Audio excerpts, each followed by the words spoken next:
The report of the Joint Committee on the Waqf Amendment Bill is scheduled to be presented in the Lok Sabha.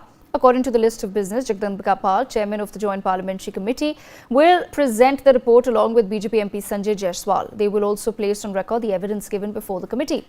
The bill proposes over 40 changes to the Waqf Act of 1995, including representation for Muslim women and non-Muslims. It aims to reduce Waqf Board's powers to claim properties as Waqf without verification and introduces district collectors to resolve Waqf-related disputes and verify ownership. Apart from this, it aims to streamline Waqf registration through a central database with notices and seeks to enhance transparency and ensure mandatory inclusion of women in the Waqf Board.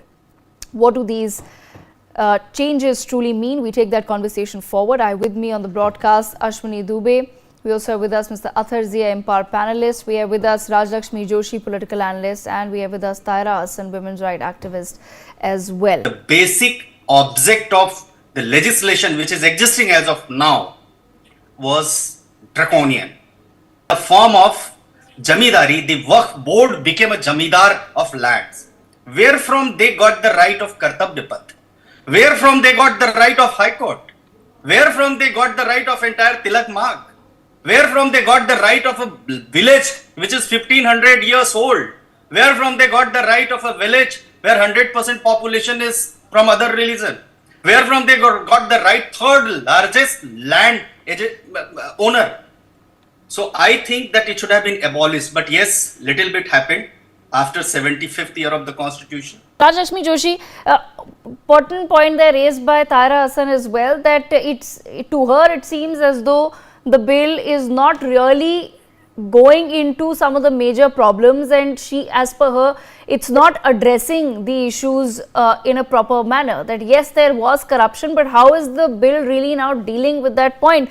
But at the same time, when we look at some of the claims that have been made by the Waqf, tomb of Ahmad Shah, Safa Masjid of Belgaum, Royal Calcutta Golf Club, portions of some of these properties have just been claimed by the Waqf Board. So really, how does the bill actually address this major concern that has come out, that today the Waqf is going and claiming properties all over India, unchecked?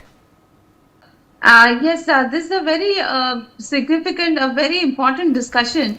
And let me just tell you that the report that was put up in the parliament, that has been submitted in the parliament, that has happened only after some 38 meetings, 112 hours of discussion, and more than 200 organizations were approached. And what I hear is at least close to a lakh of people have actually put in their suggestions via emails, and they have actually done that. So all of that has been heard, all of that has been looked into. So this has not come just out of the blue, out of the it's not something that the BJP has pulled out of their hat. So this has come out of, after a lot of consideration, and obviously you know that this has been a very long-standing controversial subject, because this involved a lot of mismanagement, corruption, and also encroachment. Now let me just tell you that it has not helped that a lot of Muslim leaders and a lot of Muslim supporting leaders, also political leaders, they have actually made a lot of very controversial statements. Now let me remind you that one of the JPC members, the committee members, that is Kalyan Banerjee, do you know what he has said? He has said in one of his meetings that wherever the namaz is being read, that can be considered as a land belonging to Waqf Board.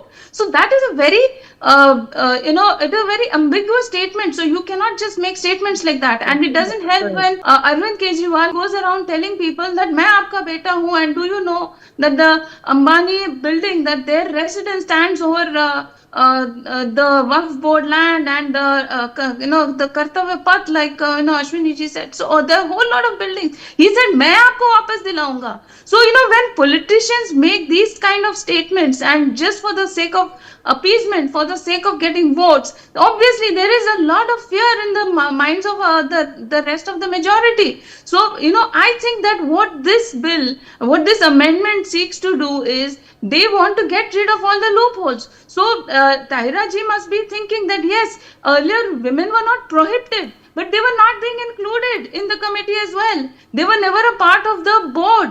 So now, right now, what is happening is there have been some things that are being enforced. Like there has to be a woman, there have to be two non-Muslim who will obviously look into interest of the people whose land could be encroached as well. So all these controversies can be put to rest, and then there will be digitalization of all the records. There will be obviously, people cannot claim the land without showing any records. So I think that is a very simplification of all the controversies that have been going on all these years. So even the mismanagement of the funds also will come under purview, because then there will be these people of repute, there will be the former judges of the Supreme Court, there will be a lot of people on the board who will make sure, there will be MPs, so all of them will make sure that this kind of a misappropriation of funds and encroachment will not happen. So if nothing is wrong with the management of the board, I don't see any reason why anyone should have any problem with any of this,